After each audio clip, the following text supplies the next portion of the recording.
اچھا میرے بھائیو، آپ دوسرے کرنٹ افیئر کی طرف آ جائیں. میرے خیال ہے اس ویک میں وہ بھی ایک کافی ہاٹ ٹاپک بنا ہوا ہے، اور وہ ہے ہمارے جو ممدوح ہیں اور محبوب مولانا طارق جمیل صاحب حفظہ اللہ تعالی نے ہیئر ٹرانسپلانٹ کروایا ہے، یعنی مصنوعی بال لگوائے انہوں نے، اور مصیبت ہمارے لیے پڑ گئی ہے. کسی حد تک یعنی جو لوگ کامنٹس کر رہے ہیں بےچارے وہ جسٹیفائی ہیں، دینی پوائنٹ آف ویو سے نہیں، اخلاقاً. حقیقت بات ہے، جب مجھے ہماری اکیڈمی کے لوگوں نے بتایا کہ جی یہ دیکھیں مولانا طارق جمیل صاحب ڈاکٹر کے پاس بیٹھے ہوئے ہیں اور وہ بال لگوا رہے ہیں، تو میں نے دیکھ کر بھی نا یہ کہا، میں نے کہا یار 70 پلس ان کی عمر ہے، انہوں نے یہ کام کدھر کرنا ہے؟ ہو سکتا ہے وہ کوئی علاج کروانے گئے ہوں، واقعی انہیں کئی سالوں سے آپ کو پتا ہے ایک سر درد کا مسئلہ تھا، اور پچھلے دنوں انہوں نے بتایا کہ میں نے کچھ نروز جو ہیں وہ کٹ کروائی ہیں تاکہ وہ درد کا احساس مجھے نہ ہو. تو میں نے کہا ہو سکتا ہے اس سلسلے میں کسی ڈاکٹر کے پاس بیٹھے ہوئے ہوں. وہ کہتے ہیں نہیں جناب یہ دیکھیں مارکر سے نشان لگا رہا ہے سب کچھ. میں نے یہ بھی سوچا یار یہ اگر کر ہی رہا تھا تو اس کی ویڈیو بنانے کی ضرورت کیا تھی؟ وہ تو میرا خیال ہے شاید پبلسٹی کے لیے مولانا کی اجازت سے ہی ہوا جو کچھ ڈاکٹر نے کیا. تو میں نے طارق جمیل صاحب کو فون کیا، فون ان کا بند تھا. تو ہمارے ایک مشترکہ دوست ہیں، میں نے انہیں کال کی، میں نے کہا اس طرح میں نے مختلف ویڈیوز دیکھی ہیں سوشل میڈیا کے اوپر، آپ کے علم میں ہے؟ تو انہوں نے کہا ہاں میں نے بھی اس طرح کی چیزیں دیکھی ہیں. تو میں نے کہا یہ کیا خبر درست ہے؟ کہتے ہیں درست ہی ہوگی. میں نے کہا یار آپ اسے بڑا نارمل لے رہے ہیں، تو بہت بڑی خبر ہے، تو یہ آپ پوچھ لیں، ہو سکتا ہے یہ آؤٹ آف کانٹیکسٹ ان کی کوئی ویڈیو نہ کٹی ہوئی ہو. تو وہ کہتے ہیں کہ کچھ دن پہلے وہ میرے گھر آئے تھے، تو میرے پاس ان کا نا دوسرا نمبر ہے، تو میں اس پہ کال کر کے تو پوچھتا ہوں. تھوڑی دیر بعد پھر ان کی کال آ گئی، انہوں نے کہا جی کنفرم ہو گیا کہ واقعی انہوں نے یہ کروایا. تو میں نے کہا آپ نے اسے پوچھا نہیں کہ اس کی ضرورت کیا تھی؟ کہتے ہیں آپ کو پتہ ہے ہماری تو اتنی ضرورت نہیں کہ ہم علماء سے یہ پوچھ سکیں. تو چلیں میری قسمت اچھی ہے یا مولانا کی قسمت اچھی ہے کہ وہ میرا تو فون پہ رابطہ نہیں. میں نے تو ضرور پوچھنا تھا کہ حضرت آپ کو ضرورت کیا ہے.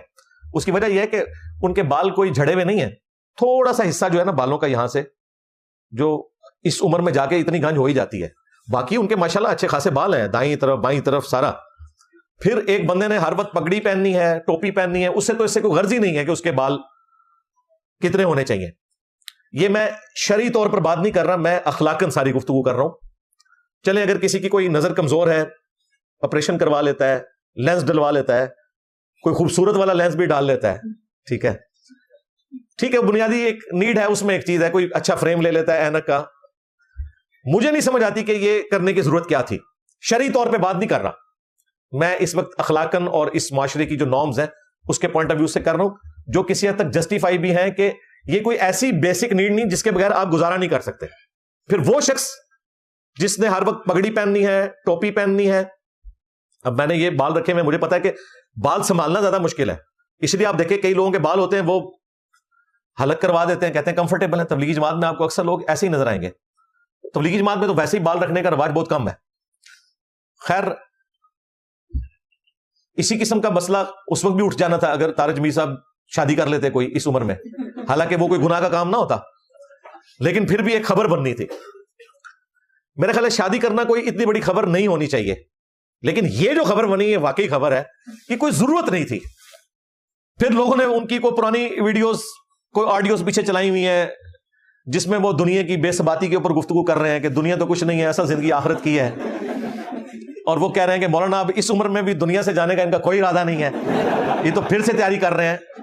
اور جو تھوڑا آگے بڑھتے ہیں وہ کہتے ہیں شاید کوئی شادی کے لیے مزید تیاری کر رہے ہیں، کیونکہ بال تو پہلے ہی وہ کالے کرتے ہیں. ہمارے نزدیک وہ بھی جائز ہے، بال کالے کر سکتے ہیں، کوئی حرج نہیں اس میں.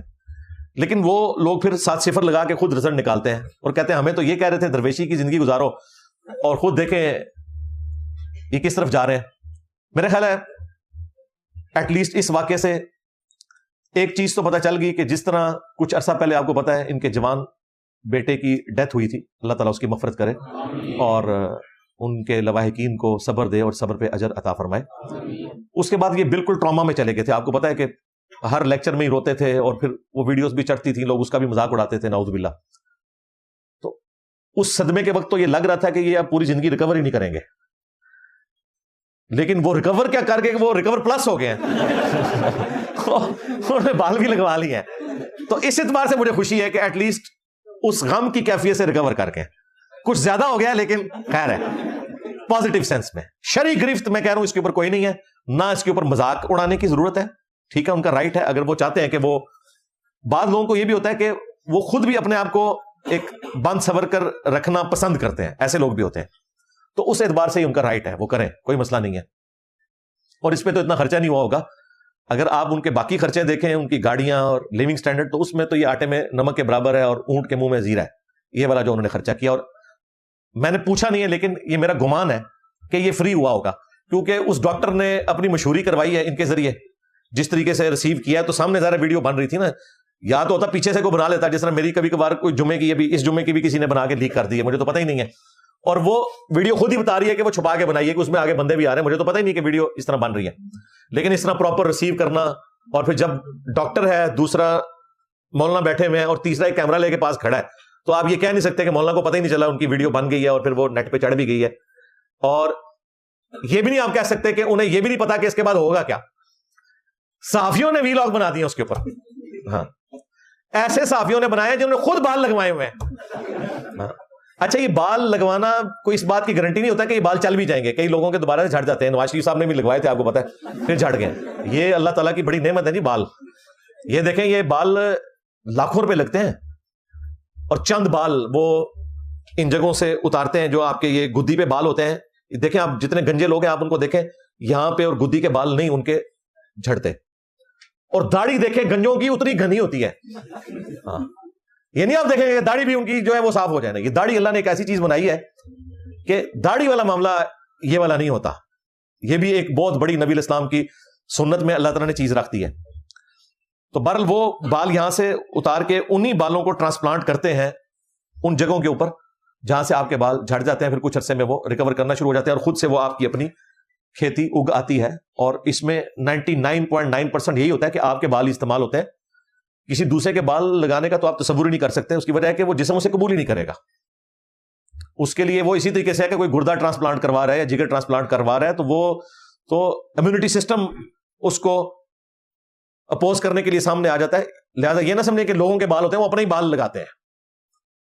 لوگوں کے بال اس اعتبار سے ہو سکتے ہیں کہ کوئی شخص وگ لگوا لے، اس کی تو مانیت ہے، وہ بعد میں بتا بھی دیتا ہوں. وگ آپ مصنوعی بالوں کی لگا سکتے ہیں، کسی انسانی بال کی وگ لگانے کی اجازت نہیں ہے.